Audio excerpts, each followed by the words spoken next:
इस कड़ी में मैं स्वप्निल वर्मा एक बार फिर से आपका बहुत बहुत स्वागत करती हूँ। दोस्तों, आज हम बेल का शरबत बनाएंगे, तो चलिए देखते हैं कैसे बनता है बेल का शरबत। बेल का शरबत बनाने के लिए आज हमने एक 750 ग्राम का बेल लिया है और इसे हमें स्लैब पर पटकना है जिससे कि इसका छिलका क्रैक हो जाए। एक तरफ से पटकने के बाद मैं दूसरी तरफ से भी इसे पटकती हूँ। इस तरीके से चारों तरफ से ये क्रैक हो चुका है और अब इसका छिलका आसानी से निकल जाएगा। देखिए, इस तरीके से मैं हाथों से इसका छिलका निकाल रही हूँ।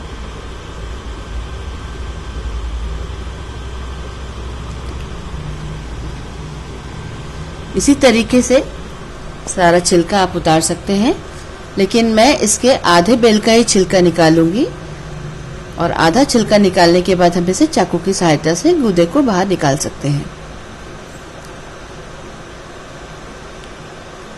इस तरीके से आप इसके छिलके निकालते जाएं, क्योंकि ये क्रैक हो चुका है, आसानी से निकल गया। और अब चाकू की सहायता से इस गूदे को काट के आप इसे निकाल सकते हैं, जैसे कि मैं इसमें निकाल रही हूँ। इसके अंदर बहुत लस होता है, जैसे कि आप देख सकते हैं ये लस सारा बाहर आ रहा है और जितना लस इसमें होगा उतना ही मीठा बेल होगा। तो ये बहुत ही मीठा बेल है और मैं इसका गूदा निकाल रही हूँ। एक बार 4 से 5 गिलास शरबत बनाने के लिए आधा बेल का गूदा ही काफी होगा और आधा बेल जो आपका बचता है वो आप छिलके समेत इसे फ्रिज में रख सकते हैं। ये 2-3 दिनों तक खराब नहीं होता है। इसके बाद इस गूदे को एक बर्तन में डालें। ये जो छिलके हमने निकाल के रखे हुए हैं इसमें भी काफी गूदा है जिसे हम स्क्रैप करके निकाल सकते हैं। तो इस तरीके से चम्मच से आप इसे स्क्रैप करके आसानी से निकाल सकते हैं। सारा गूदा हमने निकाल के एक भगोने में रख लिया है और इसके बाद अब हमें इसमें पानी डालना है। पानी इतना डालना है जिसमें कि सारा गूदा भीग जाए और कम से कम अब इसे हमें 3 घंटे के लिए भिगो के रखना होगा। आप चाहे तो 1 घंटे में भी इसे निकाल सकते हैं, लेकिन 3 घंटे भिगोएंगे तो गूदा अच्छी तरह से भीग जाएगा। लगभग 3 घंटे बीत चुके हैं और ये गूदा अच्छी तरह से भीग के सॉफ्ट हो गया है। तो इसे मैं चम्मच से काट के देखती हूँ ये कितना सॉफ्ट हो गया है।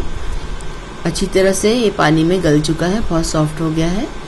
तो अब किसी भी मथानी या क्रशर या किसी चीज की सहायता से इसे मसलना है, लेकिन उससे पहले जो इसका एक्सेस पानी है उसे मैं निकाल देती हूँ। बहुत ज्यादा पानी में थोड़ा मसलना मुश्किल होता है, तो थोड़ा पानी मैं एक अलग भगोने में निकाल देती हूँ और थोड़े से पानी में इस गूदे को रखते हुए अब एक मथानी की सहायता से इसे मैं क्रश करूंगी। इस पल्प को हमें एक प्यूरी की फॉर्म देना है, तो अब हम इसे मथानी से अच्छी तरह से मसल के इसकी प्यूरी बनाएंगे।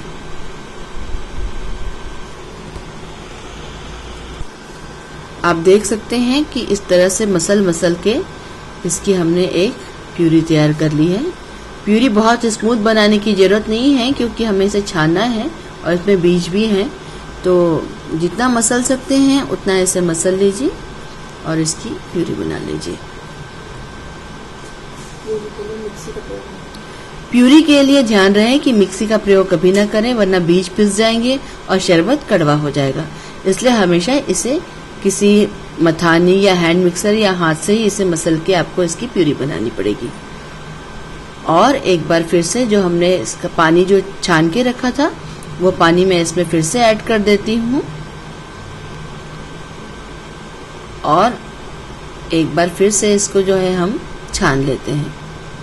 एक बार मिक्स कर लेते हैं इसको, इस प्यूरी को पानी के साथ हम मिक्स कर लेते हैं और अब हमें इसे एक स्ट्रेनर से किसी दूसरे बर्तन में छानना है। तो मैं ये सारा मिश्रण जो है वो स्ट्रेनर पे डाल देती हूँ।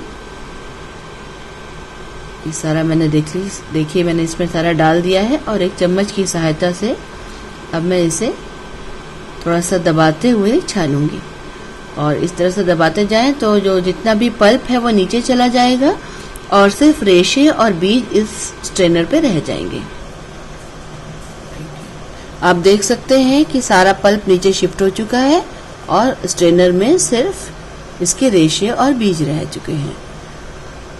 तो अब इस रेशो और बीज को मैं फेंक देती हूँ। और अब हमें इसमें ठंडा पानी मिलाना है। इसको चला के देख लेते हैं कि ये कितना गाढ़ा है, उस हिसाब से हम इसमें पानी डालेंगे। और इसको हमें शरबत की कंसिस्टेंसी में लाना है। अभी काफ़ी थिक है, तो मैं इसमें अब 2 गिलास पानी डालूंगी। लगभग आधा लीटर पानी मैंने पहले डाला था इसे भिगोने के लिए, और करीब 750 ml पानी मैं अब डाल रही हूँ, तो करीब इसमें 1.25 लीटर पानी ऐड हुआ है। और इस तरीके से हमारा ये करीब 5 गिलास शरबत बनके तैयार हो गया है। ठंडा पानी मैंने इसमें मिला दिया है, और अभी इसमें मैंने चीनी नहीं डाली है, क्योंकि बेल के शरबत की अपनी मिठास होती है और बहुत से लोग इसमें चीनी डालना पसंद नहीं करते हैं इसके हेल्थ बेनिफिट्स को देखते हुए, क्योंकि इसे डायबिटीज़ की दवा भी माना जाता है, तो इसमें चीनी नहीं डालते हैं कई लोग। तो सबसे पहले बिना चीनी का ही मैं इसे एक सर्विंग जार में खाली कर लेती हूँ। बेल के शरबत को सर्व करने के लिए गिलासों में आइस डालें। इस तरीके से मैंने 3 गिलास तैयार करके रखी हैं, और इसमें मैं आइस डाल रही हूँ। आप चाहें तो इसे ऐसे भी पी सकते हैं, क्योंकि हमने ठंडा पानी डाला था, लेकिन आप चिल्ड शरबत पसंद करते हैं तो इसमें आइस डाल के सर्व करें। तो इस तरीके से मैंने तीनों गिलास में आइस डाल दी है, और अब इसमें मैं शरबत डालूंगी। तो सबसे पहले गिलास में मैं बिना शक्कर का बेल का शरबत डालती हूँ, जैसे कि ज़्यादातर लोग इसे पीना पसंद करते हैं, लेकिन बहुत से लोग बिना शक्कर का शरबत नहीं पी पाते हैं और उनको मीठा पसंद होता है, तो उस केस में आप इसमें चीनी डाल सकते हैं। तो मैंने चीनी ऑलरेडी पाउडर करके रखी हुई है। पाउडर शुगर आसानी से घुल जाती है, इसलिए उसका पाउडर बना के रख लीजिए। और अब गिलास में 1 चम्मच चीनी डाल के घोल दीजिए। तो लीजिए, तैयार हो गया मीठा मीठा बेल का शरबत। इस तरीके से इसे चलाते रहिए ताकि चीनी पूरी तरह से घुल जाए। तो चीनी वाला शरबत भी तैयार हो चुका है। और अब इस तीसरे गिलास में हम शुगर फ्री वाला शरबत तैयार करेंगे, आर्टिफिशियल स्वीटनर वाला। बहुत से लोग मीठा अवॉइड करते हैं, लेकिन शरबत जो है उन्हें मीठा चाहिए होता है शुगर अवॉइड करने के बावजूद। ऐसे कंडीशन में आप आर्टिफिशियल स्वीटनर का इस्तेमाल कर सकते हैं। तो 1 छोटी चम्मच आर्टिफिशियल स्वीटनर आप शरबत में डालें और इसे भी घोल लें जब तक ये पूरी तरह से घुल ना जाए। कुछ सेकंड इसे घोलें। तो लीजिए, तैयार हो गया तीनों तरह का बेल का शरबत, बिना शक्कर वाला और आर्टिफिशियल स्वीटनर वाला। जैसे पसंद है वैसे बनाएं और इस ठंडे ठंडे पेय का आनंद लें। तो दोस्तों, आपने हमारी आज की रेसिपी देखी होगी और उम्मीद करती हूँ कि आप सभी को पसंद आई होगी। आप भी अपने घर में इसे अवश्य बनाएंगे। हमारी सभी रेसिपीज हमारी वेबसाइट www.vyanjanbharati.com पर भी उपलब्ध है। उस पर भी आप इसे देख सकते हैं और अपने कमेंट्स भेज सकते हैं। तो अगली कड़ी पे एक नई रेसिपी के साथ फिर से मुलाकात होगी। नमस्कार।